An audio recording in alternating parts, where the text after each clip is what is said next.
Bom dia, 11 horas em ponto pelo horário de Brasília e você confere agora notícias do Brasil e do mundo desta segunda-feira. As declarações do presidente Lula sobre Israel comparando as ações da guerra contra o Hamas às de Hitler contra os judeus o tornaram persona não grata no país. O ministro de Relações Exteriores israelense exigiu nesta segunda-feira que Lula se retrate.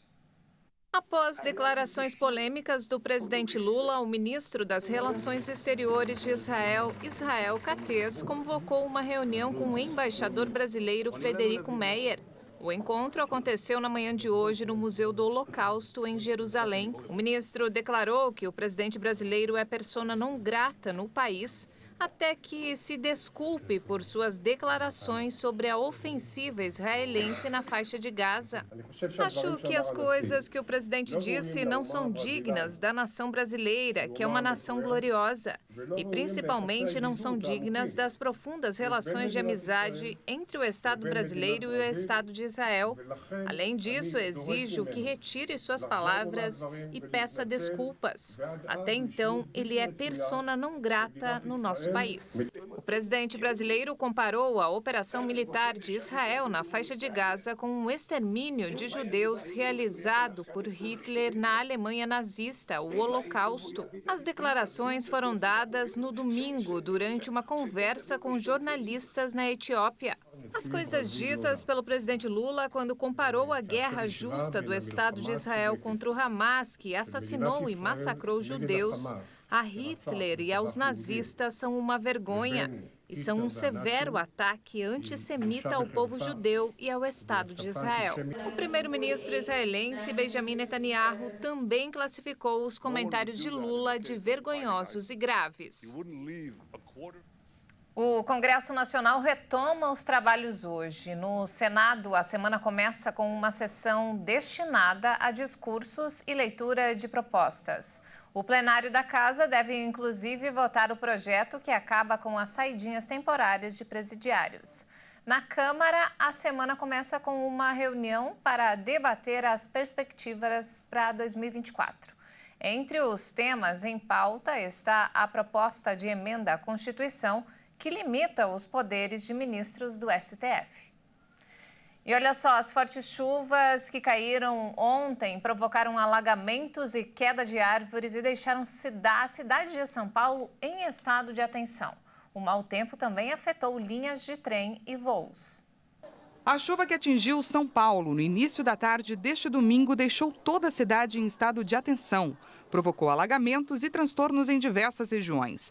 Os bombeiros registraram até o fim da tarde 99 chamados para enchentes ou alagamentos, 96 quedas de árvores, além de um risco de desabamento.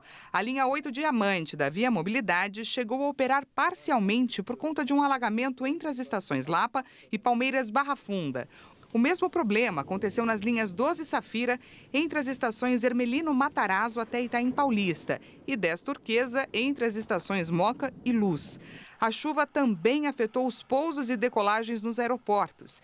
Segundo a AENA, concessionária responsável pela operação de Congonhas, 14 voos foram alternados. Já a Gru Airport, concessionária que administra o Aeroporto Internacional de São Paulo, em Guarulhos, disse em nota que 8 voos alternaram para outros aeroportos. Bairros da Sé, Butantã e Vila Prudente foram os mais afetados, com o estado de alerta emitido pelo Centro de Gerenciamento de Emergências da Prefeitura. Nessas regiões, córregos transbordaram e causaram alagamentos. Em nota, a Enel informou que o temporal afetou o fornecimento de energia para alguns clientes, principalmente na região oeste. Técnicos da distribuidora trabalhavam para restabelecer o serviço. De acordo com a Defesa Civil, também choveu forte em Osasco, Barueri e Santana de Parnaíba. Nos locais foram registradas quedas de árvores e falta de energia. Ainda tem a probabilidade de chuva moderada nesse início de semana. As temperaturas sobem e devem ter temporais à tarde na região da capital e também da Grande São Paulo. E nos destaques internacionais, a morte repentina de Alexei Navalny segue repercutindo na Rússia, onde centenas de pessoas já foram presas ao prestar homenagens ao opositor. De acordo com a equipe do opositor de Vladimir Putin, as autoridades se negam a entregar o corpo para sua mãe, argumentando que ainda não foi possível determinar a causa do óbito. Apesar da repressão e do risco de serem presos, centenas de russos participaram de pequenas concentrações para homenagear o famoso detrator do Kremlin, que morreu na sexta-feira em uma prisão no Ártico russo. Segundo a ONG de direitos humanos OVD Info, desde o anúncio da morte, a polícia prendeu mais de 230 pessoas nestas manifestações. A equipe de Navalny afirmou que as autoridades estão escondendo o corpo até mesmo da mãe do opositor, argumentando que ainda não foi determinada a causa da morte. Para o entorno do falecido, esta é uma tentativa de encobrir rastros. A porta-voz de Navalny, Kira Yarmysh, disparou contra o presidente Vladimir Putin.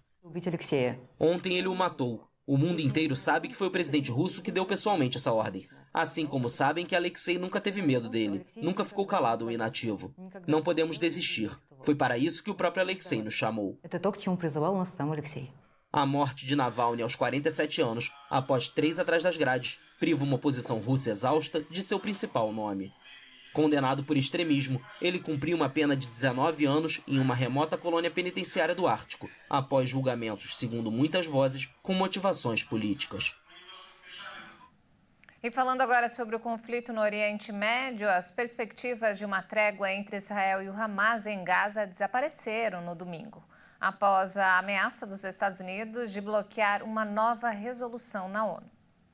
Além disso, o primeiro-ministro Benjamin Netanyahu garantiu no sábado que está determinado a entrar em Rafah, uma cidade na faixa de Gaza onde 1.400.000 palestinos se refugiam em campos perto da fronteira fechada com o Egito.